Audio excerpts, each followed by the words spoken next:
Pixie. So, not for you. There are things na kahit anong gawin natin, no? Hindi talaga siya umuusbong para sa atin, mga kapixie. So, dalawa lang yan. It may be you may have blocks. Maaring may mga balakid ka dun sa bagay na yon. Or pangalawa, pwedeng yung focus ng attention mo is hindi nakafocus dun.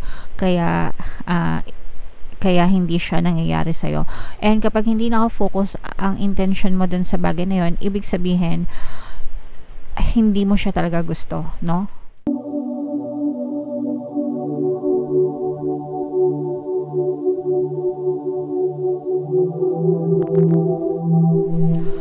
Hello guys, hello Gemini, welcome back to Pinoy Pixie Tarot. Ang pamagat ng episode natin for tonight is OOTM, Oracle of the Month, para ngayong February, para sa Gemini, Sun, Moon, Rising Sign, and Venus. Meron tayong tatlong decks ng cards dito, mga kapixie. Ito yung para sa spiritual messages, life messages, and then ito naman yung para sa love life nyo, mga kapixie. Unahin natin yung spiritual message, guys. General reading lang, pwede mag-resonate, pwedeng hindi.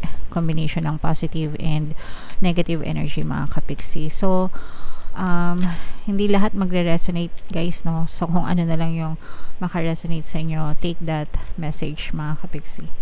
Comment down below, guys, if naka-resonate kayo. So, ito yung spiritual message.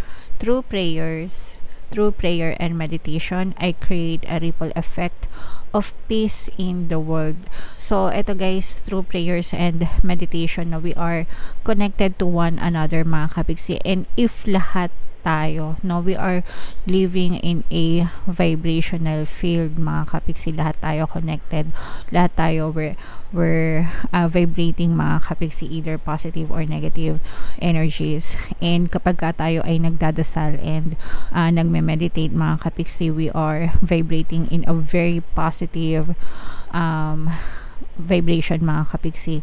And if lahat ng tao sa mundo ganyan yung ginagawa, ganyan yung fino-focus, imagine how we can heal the world, mga kapixie. And this is so true, guys, no? Ang tawag dito is collective energy. Kung lahat lang sana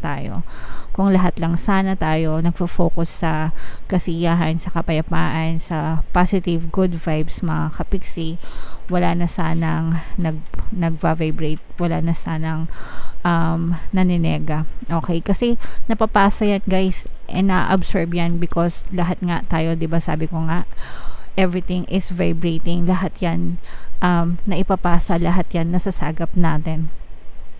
Parang ganito lang yan, guys. Imagine sa loob ng isang kwarto, kapag nagmi-meeting kayo, kunwari may meeting kayo sa opisina, mga boss, ganyan, tas mga katrabaho mo, kapag galit yung isa, especially yung boss, pag nagalit yung boss, anong nararamdaman yung tension sa loob ng kwarto, di ba?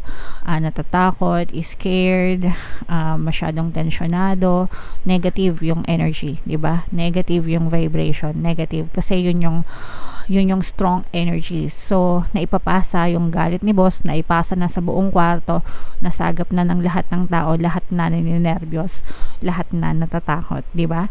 Pero kapag sa isang kwarto, masaya si boss, nagpa-bonus, di ba?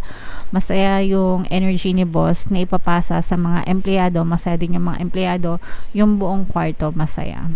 So, yun yung power ng collective energy, mga kapixie. So, ikaw, you surround yourself with positive people, i-filter nyo yung mga nakakasama nyo and nakakasalamuhan nyo, and mag-contribute ka sa society, mag-contribute ka sa mundong ito ng positivity, mga kapixie. Spread positivity, guys, no?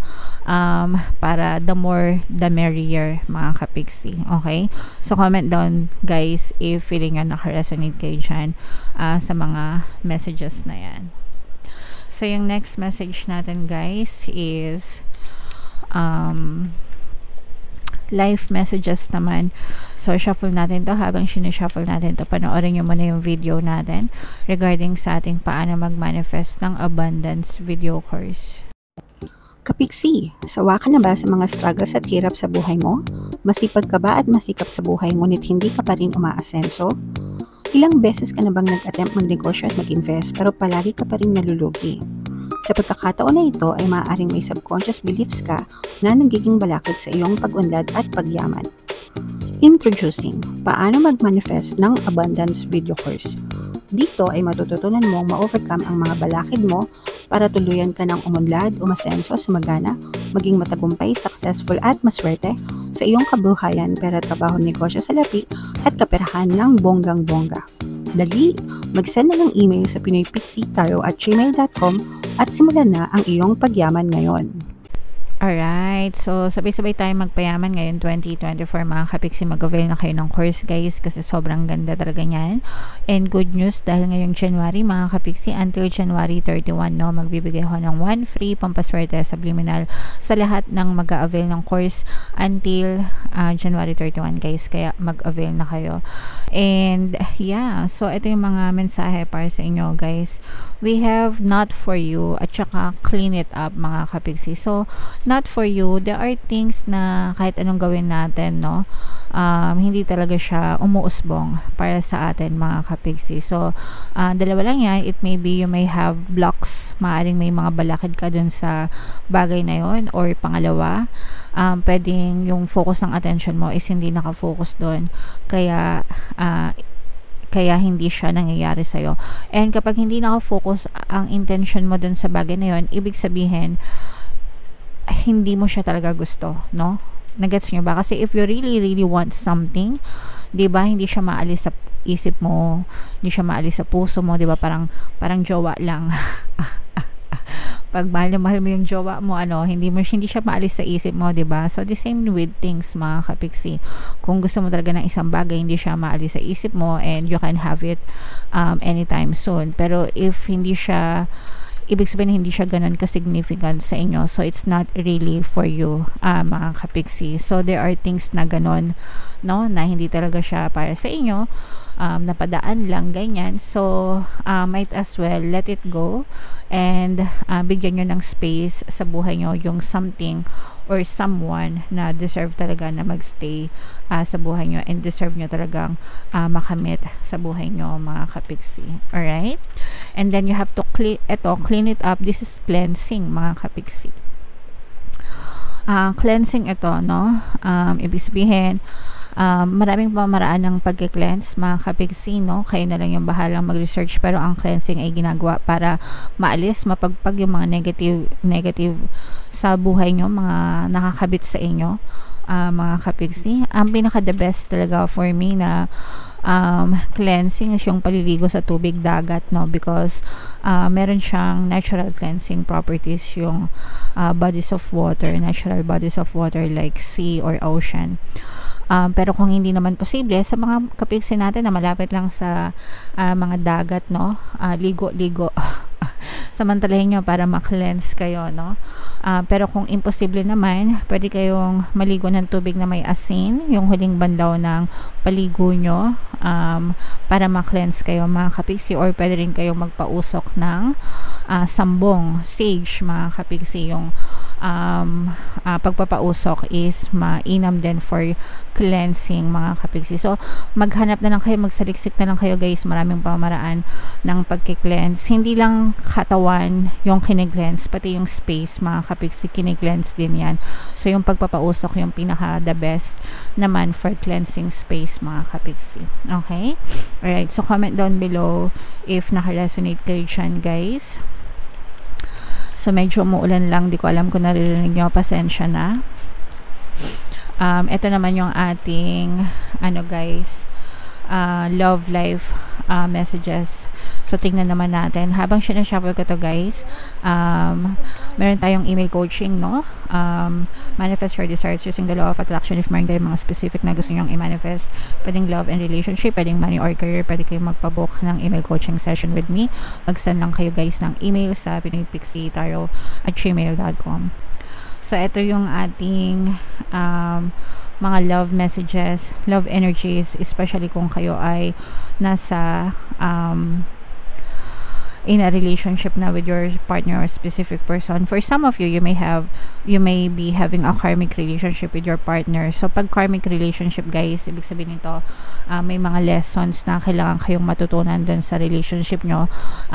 Maaaring naging past lover mo ito sa iyong past life, mga kapiksi. Tapos may mga lessons kayo na dapat matutunan, or parang nababaliktad yung sitwasyon. So let's say for example, sa past life nyo, niloko kayo ng person nyo, etong lifetime na to, kayo naman yung nanluloko dun sa person nyo. So ganun, because may mga lessons na kailangan matutunan dyan, mga kapiksi. So there are a lot of triggers, mga galit, resentment, and mapuputol itong karmic connection by means of forgiveness, mga kapiksi. Kailangan magkaroon ng pagpapatawaran. Otherwise, kapag hindi nagkaroon ng forgiveness, sa next na lifetime nyo, mauulit itong sitwasyon na to, mga kapiksi. Okay, and then for some of you naman, nakikita natin, pero ito guys, there may be resentments and angers, pero pwedeng nagkakaroon din ng forgiveness, no? Kasi nagkakaroon ng, kumbaga parang natatapos yung karmic na relationship. So definitely, ibig sabihin nagkakaroon talaga ng forgiveness, no, between you and your person, mga kapiksi. And for some of you, parang nandun na yung acceptance, forgiveness, and willing kayo na mag-start ulit together with the same specific person. Parang nare-reborn yung inyong relationship, and natatapos yung mga, nagkakaroon ng tragic, ng endings, no? Huwag natin sabihin tragic, pangit.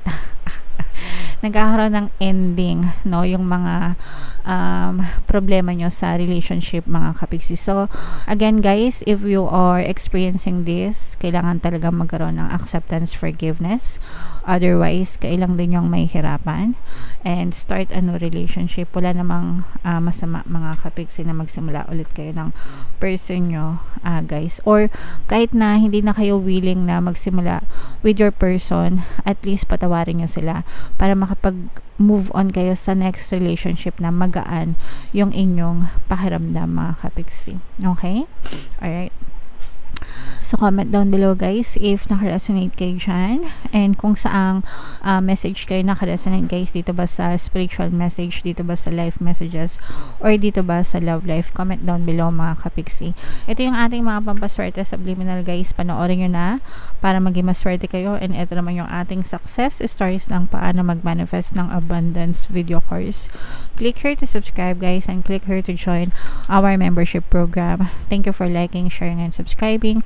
See you again next time. I love you all. Have a nice day. Bye-bye.